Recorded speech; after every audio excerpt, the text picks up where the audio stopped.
Hello ভাই brother, কি অবস্থা সবার? কেমন আছেন সবাই? আজকে আমাদের সাথে আছে লবণ কোম্পানির খারাটান। আমাদের মতো ইয়াং পোলাপাইনদের ক্রাশ ইয়ামাহা R15 ভার্সন 3। যদিও সময়টা বর্তমানে 2025 সাল, ইয়ামাহা R15 ভার্সন 3 এর আপডেট একটা ভার্সন বর্তমানে বাংলাদেশে চলতেছে। বর্তমানে R15 ভার্সন 4 চলতেছে। প্রায় 3-4 বছর আগেই কিন্তু বাংলাদেশে R15 ভার্সন 4 বাইকটা আসছে। কিন্তু ভাই, এখনই কিন্তু মানুষ দুমায়া ভার্সন 3 কিনতেছে। অনেকের ভার্সন 4টা ভাল লাগে না, ভার্সন 3টা ভাল লাগে। ভার্সন 3 এর প্রাইসটা কম, কিন্তু টানের দিক দিয়ে বলেন বা লুকের দিক দিয়ে বলেন, অনেকের কাছে ভার্সন 3টা ভালো লাগে। আমার কাছেও ভার্সন 4 এর থেকে ভার্সন 3টা বেশি ভালো লাগে। শুধুমাত্র এই জন্যই 2025 সালে এসে ওই বাইকটা মানুষ কিনতেছে, অনেক বেশি বেশি কিনতেছে, নতুন কিনতেছে। তো এই বাইকটা 2025 সালে কেমন হবে, ভালো খারাপ দিক সবকিছু বলবো আজকের এই ভিডিওতে। আমার কাছে যে B3টা আছে এটা হচ্ছে R15 ভার্সন 3 ইন্ডিয়ান যে মডেলটা আছে ওইটা। ইন্ডিয়ান মডেলে ডুয়াল চ্যানেল ABS হয়, ডুয়াল চ্যানেল ABS ছাড়া হয় না। টায়ার সম্পর্কে, ব্রেকিং সম্পর্কে ভাই সবাই জানেন এই বাইকের ব্রেকিং জোস। আমি এই বাইক সম্পর্কে ডিটেলস রিভিউ করব না, এই বাইকের রিভিউ ইতিমধ্যে ইউটিউবে অনেক বেশি আছে। রিভিউ অনেক বেশি থাকলেও এর মধ্যে আবার আমার যারা ভিডিও দেখেন তারা চান যে আমার মতো করে আমি রিভিউ যেন দেই, দালালি মুক্ত একটা রিভিউ। তো আমি আসলে খুব বেশি ডিটেলস রিভিউ দিব না। 2025 সালে সেই বাইকটা কিনবেন কিনা, এই বাইকটা কাদের জন্য বেস্ট হবে, নাকি এই বাইক ছাড়া অন্য কোনো অপশন আছে, মানে 2025 সালে সেই বাইকটা কেমন হবে ওইটাই আসলে আমি বলার চেষ্টা করব। এই বাইকটার ব্রেকিং এর কথা ভাই আলাদা করে কিছু বলার নাই। এই বাইকের ব্রেকিং জোস লেভেলের। সামনে পিছনে ABS আছে, যেহেতু এটা একটা ইন্ডিয়ান মডেল। সামনে সাসপেনশন হিসেবে আছে হচ্ছে আপনার টেলিস্কোপিক, ইউএসডি দেয় নাই, ইউএসডি নাই ইন্ডিয়ান মডেলের মধ্যে, ইউএসডি নাই। ইন্ডিয়ান মডেলের মধ্যে ইউএসডি হয় না, ইন্দোনেশিয়ান মডেলের মধ্যে আবার সামনে ইউএসডি সাসপেনশন দেওয়া আছে। ইয়ামাহা ভার্সন 3 ইঞ্জিন অয়েল পরিবর্তন করতে গেলে কিট খুলতে হয় না। অনেক স্পোর্টস বাইকের কিট খুলে ইঞ্জিন অয়েল পরিবর্তন করতে হয়, এখানে কিন্তু একটা জায়গা দেয়া আছে, কিট না খুলে ইঞ্জিন অয়েল পরিবর্তন করা যায়। আর ভার্সন 3 ব্রেক ক্যালিপার কিন্তু সামনে থাকে বাইবের, পিছনে থাকে নিশিনের। এখানেও ব্যতিক্রম নাই, পিছনে নিশিনের ক্যালিপার। আর এই বাইকের টায়ারটা চেঞ্জ করে অ্যাপেলো লাগানো আছে। তো এই যে আপনার সামনে বাইবির, পিছনে হচ্ছে আপনার নিশিনের যে ক্যালিপারটা আছে। এই বাইকের স্টক টায়ারটা চেঞ্জ করা। অ্যাপোলোর 150 সেকশনের টায়ার লাগানো আছে, নরমালি কিন্তু 140 সেকশনের টায়ার থাকে। অ্যাপোলোর টায়ারের গ্রিপিং কিন্তু অনেক ভালো, কর্নারিং করে খুব মজা পাওয়া যায়। আর হচ্ছে দেখতে ভালো লাগে, অ্যাপোলোর টায়ার গুলোর ডিজাইন অনেক সুন্দর। R15 ভার্সন 3 কে বাংলাদেশের সবচেয়ে সুদর্শন পুরুষ, মানে সুদর্শন বাইক হিসেবে ধরা হয়। এই বাইকটা আপনি যেদিক থেকে তাকাইবেন এদিক থেকে ভালো লাগবে, এদিক থেকে সুন্দর লাগবে। এই যে এখানে দুইটা নাট লাগাইছে, মনে হয় ভাঙ্গা গেছিল, পরে নাট দিয়ে ফিট করছে। পিছন থেকে বাইক দেখতে যতটা সুন্দর, সামনে থেকে অতটা সুন্দর। মানে এই যে এটার আবার পিছনের যে ইয়াটা আছে, মাঠগাটটা খুলে ফেলছে, এটা দেখতে আরো বেশি ভালো লাগে খুলে ফেললে। বাইকটার সিটিং পজিশন অন্যান্য 4-5টা স্পোর্টস বাইকের মতোই। সিটিং পজিশন পিছনের জনের খবর হয়ে যায়। গার্লফ্রেন্ড বসলে মনে হবে আপনার থেকে আপনার গার্লফ্রেন্ড বেশি লম্বা। এই বাইকটার প্লাস্টিক কোয়ালিটি বলেন, বিল্ড কোয়ালিটি বলেন, টপ নচ ভালো। তবে ইন্ডিয়ান মডেল থেকে কিন্তু আপনার ইন্দোনেশিয়ান মডেলের বিল্ড কোয়ালিটি একটু বেশি জোস, ফিনিশিংটা একটু বেশি ভালো। তো চলেন বাকি কথাগুলো রাইড করতে করতে শেয়ার করি। এইভাবে কথা বলতে আমারও ভালো লাগে না। ইয়ামাহা R15 ভার্সন 3 এই বাইকটার মধ্যে 150 CC liquid cooled SOS engine ব্যবহার করা হয়েছে। 4 বাল্বের ইঞ্জিন। হ্যাঁ, এই বাইকটার মধ্যে 4 বাল্ব, তবে এই বাইকটার মধ্যে BBA টেকনোলজি ব্যবহার করা হয়েছে। BBA টেকনোলজিটা হচ্ছে আপনার 4 বাল্ব, কিন্তু 4 বাল্বটা কাজ করবে হাই RPM এ গিয়ে। 7000 RPM এর পরে গিয়ে 4 বাল্ব অ্যাক্টিভ হবে, এর আগে 2 বাল্বই কাজ করবে। এই বাইকটা যদি আপনার 5 নিচে থাকে তাহলে আপনি ভাই একদম প্লেনের ড্রাইভার হয়ে যাবেন। কজ হচ্ছে এই বাইকটা আপনাকে কোনোভাবেই হতাশ করবে না। এই বাইকের পারফরমেন্স টপ নচ। বাংলাদেশে যতগুলো স্পোর্টস বাইক আছে, স্পোর্টস বাইক বলতে আমি বর্তমানে যেসব হায়ার সিসি বাইক লঞ্চ হয়েছে এগুলোর কথা বলতেছি না, আগের কথা যদি বলি, এই বাইকের ডিরেক্ট কম্পিটিটর হচ্ছে সুজুকি GSX-R এবং CBR। 150 সিসি সেগমেন্টে বাংলাদেশের সবচেয়ে পাওয়ারফুল বাইক হচ্ছে GSX-R, টপ স্পিডও GSX-R এর বেশি। শুধু বাংলাদেশের কথা বললে ভুল হবে, ওয়ার্ল্ড ওয়াইড সবচেয়ে পাওয়ারফুল বাইক হচ্ছে GSX-R 150 সিসি সেগমেন্টের মধ্যে। ইয়ামাহা R15 ভার্সন 3 টপ স্পিডও কিন্তু GSX-R এর মতোই। যাই হোক ভাই, আমি কম্পেয়ারে না যাই, ওই GSX-R এর কথা এখানে বাদ দেয়। আমি যেহেতু B3 রিভিউ করতে এসেছি, B3 এর কথাই বলি। হাইওয়ে বলেন, সিটি বলেন, কোনো ভাবেই ভাই বাইকটা আপনাকে হতাশ করবে না। ওভারটেকিং একদম 100% কনফিডেন্স পাবেন। আপনি চাইলেই যে কোনো গাড়িকে ওভারটেক করতে পারবেন ভাই। ইনিশিয়াল রেসপন্স টর্ক মানে খুব ভালো এই বাইকটা। চলেন একটা টপ স্পিড মাইরা দেখি কত উঠাইতে পারি। যদি ওই রোডের মধ্যে একদম হাই টপ স্পিড উঠানো সম্ভব না, রোডটা বেশি সুবিধার না, তাও একটা চেষ্টা করে দেখি। 4 গিয়ারে 100 ভাই, বাইকটার মধ্যে 100 একদম মানে ইজিলি উঠে যায়, বলতে বলতে 100 উঠে যায়, 115 পর্যন্ত ইজিলি উঠে যায়। তারপর ভাই আস্তে আস্তে উঠে। এখন কথা হচ্ছে 150 টপ স্পিডের বাইকের মধ্যে পাওয়া যায়, কিন্তু যে রাস্তা, এই রাস্তার মধ্যে অনেক সময় লাগবে 150 বাইকে। 26, 27 থ্রোটলটা আমি এখনো দৌড়ে আছি। রাস্তার অবস্থা বেশি ভালো না, চিপা চাপা একটা রাস্তা। এই বাইকের মধ্যে আসলে রিক্স হয়ে যায় জানের উপরে ভাই। এরকম রাস্তার মধ্যে টপ স্পিড চেক না করাই ভালো, রিক্স হয়ে যায় জানের উপরে। আমি কিন্তু থ্রোটল ছাইরা দিলাম ভাই, সামনে গাড়ি আছে। এখন কথা হচ্ছে দেখেন কত উঠছে, 130-এর আশেপাশে উঠছে। এই বাইকটার টপ স্পিড হচ্ছে আপনার বলা যায় 150, মানে অনেকেই বলে 150-55 উঠে, কিন্তু ওইটা এই রাস্তার মধ্যে উঠবে না। তাছাড়া হচ্ছে ভালো রাস্তা লাগবে, তারপর বাইকের সবকিছু, বাইকের একদম ফুল মেনটেনেন্স করা একটা বাইক লাগবে, যে বাইকের মধ্যে কোনো সমস্যা নাই, কোনো মানে কমতি নাই। ওই বাইক দিয়ে 155-50 উঠানো সম্ভব। সব R15 B3 দিয়ে 150 উঠবে না। বাইকের মিটারটা দেখতে অনেক সুন্দর, ককপিট ভিউটা বাইকের অনেক সুন্দর লাগে হেলমেট থেকে। ভাই B3 আসলে সব দিক থেকে সুন্দর লাগে, পিছন থেকে, সাইড থেকে, সামনে থেকে, ককপিট থেকে, উপর থেকে, সব দিক থেকে B3 সুন্দর। এই বাইকের হ্যান্ডেলটা কিন্তু একটু বাঁকা আছে, দেখেন একটু বাম দিকে কিন্তু বাঁকা হয়ে আছে। B3 মিটার আর M10 মিটার কিন্তু একদম সেম। B3 মিটারটা অনেক সুন্দর, সব ইনফরমেশন এটার মধ্যে আছে, দেখতে ভালো লাগে। মিটারটা মানে প্রিমিয়াম একটা ফিল দেয়। R15 বাইককে বলা হয় মাইয়া পটানোর বাইক। এক সময় এমন একটা ইয়া ছিল, এখনো আছে, এখনো দেখা গেছে R15 থাকলে মাইয়া পটে যায় খুব সহজেই, এই কথাটা বলা হয়, আগেও বলা হইতো। এখনো মনে করেন যে মাইয়ারা আসলে বাইক চিনে না, মাইয়ারা সব বাইক চিনে না, কিন্তু R15 চিনে। মাইয়ারা কোনো বাইক না চিনলেও R15 চিনে, ইয়ামাহার R15 এই বাইকটা সম্পর্কে মাইয়ারা খুব ভালো জানে। এই জন্য অনেকে বলে R15 থাকলে নাকি মাইয়ার অভাব হয় না। এখনো পর্যন্ত আমি এই বাইকটার ভালো দিকগুলো বলতেছি, তো অবশ্যই পরে খারাপ দিকগুলো বলবো। এখন কথা হচ্ছে R15 B3 এর মধ্যে R15 B3 সবচেয়ে বড় অ্যাডভান্টেজ বা সুবিধা হচ্ছে অন্যান্য স্পোর্টস বাইক থেকে, এই বাইকের মধ্যে আপনি যে কোনো মডিফাই করতে পারবেন। এই বাইকের মধ্যে কিটের মডিফাই বলেন, আপনি মানে যে কোনো মডিফাই, এই বাইকের সকল parts, plug and play parts পাওয়া যায়। কোনো হচ্ছে ক্লাম টাম দিয়ে ব্যবহার করতে হবে না। ফুটরেস বলেন, পিছনের ইয়া বলেন, স্টিকার বলেন, মানে এ টু জেড, হ্যান্ডেল বারের মডিফাই বলেন। ভাই এই বাইকের মধ্যে মানুষ ইঞ্জিনের মডিফাইও করে, মানে R15 ভার্সন 3, ভার্সন 4, GSX এরও আছে অ্যাভেলেবেল, GSX এর অনেক।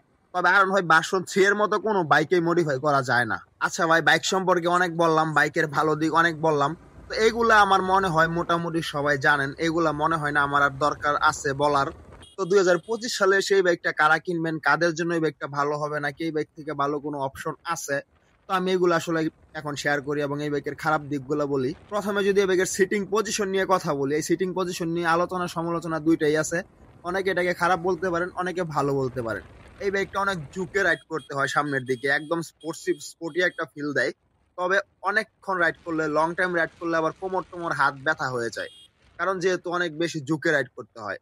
তো এখন এটাকে আপনি ভালো বলতে পারেন, স্পোর্টস বাইকের একটা ফিল পাওয়া যায় প্রপার, অনেক পোলাপয়েন্টের এটা ভালো লাগে। কিন্তু লং টাইমে গিয়ে লং ট্যুর করতে গেলে এটা কিন্তু অনেক বেশি পেন হয়ে যায়। এখন এই পেনটা আবার সবার জন্য হবে না। যারা হচ্ছে ইয়াং পোলাপয়েন্ট আছেন, 20-25 বছরের পোলাপয়েন্ট, তাদের জন্য মনে করেন যে বাইক দিয়ে আপনি 300-400 কিলোমিটার ইজিলি রাইড করে ফেলতে পারবেন, কারণ শরীরের মানে গরমের ঠেলায় কোনো পেন হবে না। আর যাদের একটু বয়স বেশি বাইরে গেছে, তাদের আবার এই পেনটা হবে। আবার কম বয়সের যে হবে না একদম তা না, মানে আমরা সহ্য করে নিতে পারি আর কি, মেনে নিতে পারি, হলেও মানে মেনে নিতে পারি। কিন্তু লং ট্যুর সবসময় কন্টিনিউ একটা দিয়ে লং ট্যুর করা সম্ভব না। এই দিকটাকে আসলে খারাপও বলা যায় না, কারণ এটা স্পোর্টস বাইকের ধরন, সব স্পোর্টস বাইকই এমন, এটাকে খারাপ বলার কোনো অপশন নাই। সমস্যাটা আমাদের, আমরা স্পোর্টস বাইক দিয়ে লং ট্যুর করি, স্পোর্টস বাইক তো আসলে লং ট্যুর করার জন্য বানানো হয় নাই। তো আমরা একটা বাইক কিনে এই বাইকটা দিয়ে সব কাজ করতে চাই, এটা আসলে আমাদেরই সমস্যা। আবার বাইকেরও সমস্যা বলতে পারেন, আর একটু আপরাইট হলে ভালোই হইতো। এই বাইকটার আরেকটা খারাপ দিক হচ্ছে আপনার এই বাইকের ইঞ্জিন হিট অনেক বেশি হয়। হ্যাঁ, যদি ওই বাইকের মধ্যে লিকুইড কুলড ইঞ্জিন আছে, কিন্তু যখন ভাই এই বাইকের ইঞ্জিনটা হিট হওয়া শুরু করবে অনেকক্ষণ রাইড করার পর, তখন এই বাইকের যে কিটের সাইডটা আছে, কিটের সাইড দিয়ে মনে করেন যে গরম বাতাস আপনার পায়ে এসে লাগবে, একদম মানে পায়ের অবস্থা খারাপ হয়ে যাবে যখন অনেক বেশি হিট হবে। এই বাইকটা লিকুইড কুল ইঞ্জিন থাকলে আমরা অনেকে মনে করি বাইক হিটই হবে না, লিকুইড কুল ইঞ্জিন আছে, কিন্তু ভাই লিকুইড কুল ইঞ্জিনও কিন্তু হিট হয়। এই বাইকটা ইঞ্জিনই অনেক হিট হবে দেখেই কিন্তু এই বাইকের মধ্যে লিকুইড কুল ব্যবহার করা হয়েছে। যখন এই বাইকের ইঞ্জিন গরম হবে, তখন এই বাইকের একদম পায়ের দিক দিয়ে মনে করেন যে কিট ফাঁকা আছে, এই ফাঁকাটা একদম বাতাস, গরম বাতাস এসে আপনার পায়ে লাগবে। এই বাইকের কিটের অবস্থা বেশি ভালো না, ইন্ডিয়ানটার কিটের অবস্থা বেশি ভালো না, ফিনিশিং খুবই বাজে। ইন্ডিয়ান থেকে আমাদের দেশে যে বাইকগুলো আছে, ইন্ডিয়াতে যে বাইকগুলো ম্যানুফ্যাকচার হয়, এই বাইকের মানে কিটের অবস্থা ভালো না, বিল কোয়ালিটি এতটাও ভালো না। আবার ইন্দোনেশিয়ানটার বিল কোয়ালিটি বেশি ভালো ইন্ডিয়ানটার থেকে। এই যে দেখতে পাইতেছেন টাঙ্কির যে কিট গুলো আছে না, এগুলো দেখছে অনেক ইন্ডিয়ান বাইকের মানে খুলে যায়, ফাঁকা হয়ে যায়। এই বাইকটার সবচেয়ে বড় খারাপ দিক হচ্ছে ভাই এই বাইকটার প্রাইস। শুধু এই বাইকটার না, ইয়ামাহার সবচেয়ে খারাপ দিক হচ্ছে ইয়ামাহার প্রাইস। ইয়ামাহার 150 সিসি বাইকের দাম 7 লাখ টাকাও হয়, এই বাইকের দাম হচ্ছে 5,25,000 টাকা। আবার ইন্দোনেশিয়ান দাম হচ্ছে 5,50,000 টাকা। বাইকের খারাপ দিকগুলো যখন হচ্ছে আপনার বাইকের তুলনায় যখন বাইকের দামটা কম হবে, তখন বাইকের খারাপ দিকগুলা দামের কারণে অলরেডি চাপা পড়ে যাবে। কারণ দেখেন আপনি, আমি যদি একটা জিপিএক্স এর কথা বলি, জিপিএক্স এর অনেক খারাপ দিক আছে, কিন্তু যখন আপনি চিন্তা করবেন জিপিএক্স বাইকের দাম 3 লাখ টাকা, তখন খারাপ দিকগুলা খারাপ দিক মনে হবে না। কোস বাইকের দাম তো কম ভাই, এত ভালো কিভাবে করবে এটা, মানে এত কম দামে ভালো আপনাকে দিবে কিভাবে? কিন্তু যখন আপনার বাইকের প্রাইস বেশি হয়ে যাবে বাইকের থেকে, তখন অটোমেটিক বাইকের খারাপ দিক বের হয়ে আসবে, কারণ বাইকের দাম বেশি, বাইকের মধ্যে আমরা আরো বেশি অ্যাকসেপ্ট করবো। এই বাইকের দামটা ভাই অনেক বেশি, এই বাইকের দামের তুলনায় এই বাইকের অনেক কিছুই খারাপ বলা যায়। B3 ডিরেক্ট কম্পিটিটর হচ্ছে GSX এর। GSX এর দাম আগে অনেক কম ছিল, B3 থেকে এমনও সময় ছিল GSX এর দাম ছিল 1 লাখ টাকা কম, এখন বর্তমানে জিএসএক্স এর আবার 5,25,000 টাকা। তো এই হিসাবে বর্তমানে এসে এই বাইকের দাম ওভার প্রাইস বলা যায় না, তবে এই বাইকের হিসাব করলে এই বাইকের দাম ওভার প্রাইস। এই বাইকের ব্রেকিং বাই টপ নচ, ওই সময় বলছি এখন চালায় চালায় বলতেছি এই বাইকের ব্রেকিং একদম ভালো। বাংলাদেশে যতগুলো স্পোর্টস বাইক আছে, স্পোর্টস বাইকের মধ্যে সবচেয়ে ভালো ব্রেকিং বলতে পারেন আরন ভাই ভার্সন 3 এর ব্রেকিং, কন্ট্রোলিং, স্মুথনেস এগুলা ভাই এই বাইকের মধ্যে সব একদম ডাইলা দিছে। এক কথায় বলতে গেলে আপনি যতই সমালোচনা করেন, আলোচনা করেন, ইয়ামাহার বাইকের ব্রেকিং সিস্টেম ভালোই হয়, কন্ট্রোলিং ভালোই হয়। এটা আসলে এই বাইকের ব্যতিক্রম হয় না। এই বাইকের ব্রেকিং, কন্ট্রোলিং, স্মুথনেস মানে বেস্ট। এখন মেন পয়েন্ট যেটা, সেটা হচ্ছে 2025 সালে এসে এই বাইকটা কারা কিনবেন, কাদের জন্য এই বাইকটা, কারা এই বাইকটা কিনবেন, কারা কিনবেন না। এখন আমি যদি আমার দিক থেকে বলি, প্রথম একটা কথা বলি ভাই, আমি কোনো বাইকের হ্যাটার্স না। এখন যেই সব বাইক মনে করেন যে ভ্যালু ফর মানি হবে, কম দামে ভালো বাইক দিবে, তাদের কথা আমি সব সময় বলি। আর যারা হচ্ছে মনে করেন যে ওভার প্রাইসে বাইক বিক্রি করে, বাইকারদের কথা চিন্তা করে না, তাদের সকল কোম্পানিকে আমি হেড করি। এখানে আপনি কোনো স্পেসিফিক কোনো কোম্পানি নাই, যারা হচ্ছে বাইকারদের কথা চিন্তা করবে না তাদেরকে আমি হেড করি, সোজা কথা। এখন বর্তমানে দেখেন ইয়ামাহার 150 সিসি বাইকের দাম 7 লাখ টাকা। তখন অনেকে বলছে এই বাইকের মধ্যে অনেক ফিচার আছে, ট্রাকশন কন্ট্রোল, হ্যান ত্যান অনেক কিছু আছে। তো এখন বর্তমানে যেসব বাইক বাংলাদেশে 350 সিসি, 300 সিসি ঢুকতেছে, ওইগুলোর মধ্যে এরকম ফিচার দিয়ে কিন্তু তারা 4-5 লাখ টাকায় বাইক বিক্রি করতেছে, যদি কম্পেয়ার করতে যাই আর কি হালকা পাতলা। যখন হায়ার সিসি বাইক গুলো বাংলাদেশে আসে নাই, তখন আমরা বলছি 150 সিসি বাইকের মধ্যে এত ফিচার, তাই এই বাইকের দাম 7 লাখ টাকা। কিন্তু বাইকগুলো কিন্তু ওভার প্রাইস, আপনাকে মানতে হবে। বি3 ক্ষেত্রে জিনিসটা আবার ভিন্ন। বি3 কে আপনি ওভার প্রাইস বলতে পারবেন না। 5,25,000 টাকায় বি3 ইন্ডিয়ানটা বেস্ট একটা ডিল হইতে পারে 2025 সালে। কারণ এই বাইকটা কিনলে আপনি চালায়া মজা পাবেন, পারফরমেন্স ভালো, ব্রেকিং ভালো, যে কোনো ধরনের মডিফাই করতে পারবেন। বি3 রিসেল ভ্যালু অনেক ভালো। বর্তমানে যদি আপনি এই বাইকটা সেকেন্ড হ্যান্ড কিনেন, ধরেন হচ্ছে এই বাইকটা আপনি সেকেন্ড হ্যান্ড কিনলেন 4 লক্ষ টাকা দিয়া, 1 বছর চালায় আপনি 3.5 লাখ টাকা বিক্রি করতে পারবেন, আরো বেশিও বিক্রি করতে পারবেন। আর আবার হায়ার সিসির দিকে যাবেন, তাদের হিসাবটা ভিন্ন। কিন্তু আমরা অনেকে হায়ার সিসির দিকে যাইতে চাই না। কোস 150 সিসি বাইকের মেইনটেনেন্স খরচ কম, মাইলেজটা বেশি দেয়। এই বাইকের মাইলেজ ভাই 45 থেকে 50 পাবেন, 40 প্লাস পাবেন একদম ইজিলি। তো এখন এই বাইকটা 2025 সালে এসে কারা কিনবেন, অনেক কথা বলে ফেলছি। প্রথমত হচ্ছে যারা একটা মনে করেন যে সুন্দর স্পোর্টস বাইক চান, যে স্পোর্টস বাইকের মেইনটেনেন্স খরচ হবে কম, যে স্পোর্টস বাইকটা আপনি সহজে মেইনটেনেন্স করতে পারবেন, যে কোনো মডিফাই করতে পারবেন, অ্যাভেলেবেল পার্টস পেয়ে যাবেন। যারা হচ্ছে লাইফের প্রথম স্পোর্টস বাইক কিনতে চান, আমি তাদেরকে বলি ভাই আপনি আরন ভার্সন 3 কিনেন। এই বাইকের পার্টস অ্যাভেলেবেল পাবেন, সব মডিফাই করতে পারবেন, সব মেইনটেনেন্স করতে পারবেন আপনার হাতের কাছ থেকে। আমি ভাই স্পোর্টস বাইকের কথা বলতেছি, আমি কিন্তু এখানে অন্যান্য কমিউটার বাইকের সাথে কম্পেয়ার করতেছি না, আমি স্পোর্টস বাইকের কথা বলতেছি। তো বাইকটা না কেনার অনেক কারণ আছে। বাইকটা না কেনার কিছু কারণ হচ্ছে আপনি বাইকটা লং টাইম রাইড করতে পারবেন না। লং টাইম রাইড করতে গেলে বলছি হাতে ব্যথা হবে, কোমরে ব্যথা হবে, লং ট্যুর করতে পারবেন না, এই সমস্যাগুলো ফেস করবেন। এইটা ভাই আসলে স্পোর্টস বাইকের ধরন, এইটা বললেও লাভ নাই। তো এখন আবার বলতে পারেন অনেকে ভাই বর্তমানে ভার্সন 4 আছে, ভার্সন 3 আমি কেন কিনবো? ভার্সন 3টা এই জন্য কিনবেন, অনেকের কাছে ভার্সন 3 লুকটা ভাল লাগে। ভার্সন 3 কিন্তু 4 থেকে অনেক দাম কম। তো এই দিক থেকে চিন্তা করলে ভার্সন 3 বেস্ট। 5,25,000 টাকা কিন্তু আপনি ভার্সন 4 পাবেন না। হ্যাঁ, ফিচার অনেকগুলো ভার্সন 3 এর মধ্যে কম, তবে ইঞ্জিন কিন্তু সেম। টপ স্পিড ভার্সন 3 বেশি, লুক টুক খারাপ না। 2025 সালে এসে আপনাকে কেউ এই বাইকটা নিয়ে বের হলে বলতে পারবে না যে একটা ওল্ড বাইক, সে বলতে পারবে না যে এই বাইকটা দেখতে খারাপ। এখনো 2025 সালের সাথে এই বাইকটা খুব ভালোভাবে যায়।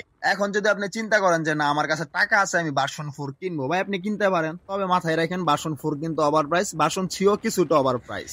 এখন এই ভিডিও দেখে অনেকে বলতে পারেন ভাই আপনিও ইয়ামাহার দালালি করতেছেন। না ভাই, আমি ইয়ামাহার দালালি করতেছি না। হ্যাঁ, ভার্সন 3 বাইকটা যারা চালান, যারা চালাইছেন তারা জানেন বাইক ভার্সন 3 বাইকটা ভালো।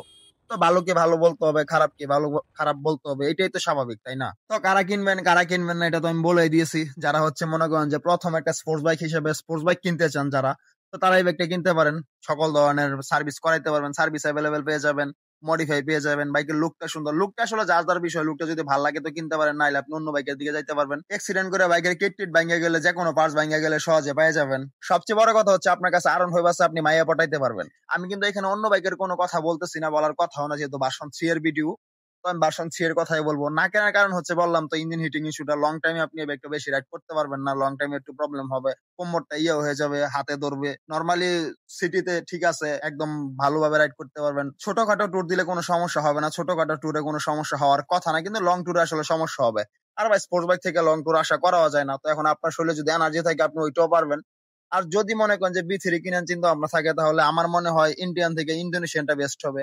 যদিও ইন্দোনেশিয়ানটার মধ্যে ডুয়াল চ্যানেল এবিএস নাই, মানে এবিএসি না ইন্দোনেশিয়ার মধ্যে। তবে ইন্দোনেশিয়ানটা দেখতে ভালো লাগে, বিল কোয়ালিটি আরো বেশি ভালো ইন্ডিয়ানটা থেকে। ইন্দোনেশিয়ানটার ব্রেকিং ও খারাপ না, এবিএস নাকি দেখে যে ব্রেকিং খারাপ। যদি সম্ভব হয় বিথির ইন্দোনেশিয়া এবং ইন্ডিয়ার একটা কম্পেয়ার ভিডিও করবো না, কমেন্ট করে জানায়েন যদি চান। তো আজকের ভিডিও এতটুকুই, ভালো থাকবেন, সুস্থ থাকবেন, আল্লাহ হাফেজ।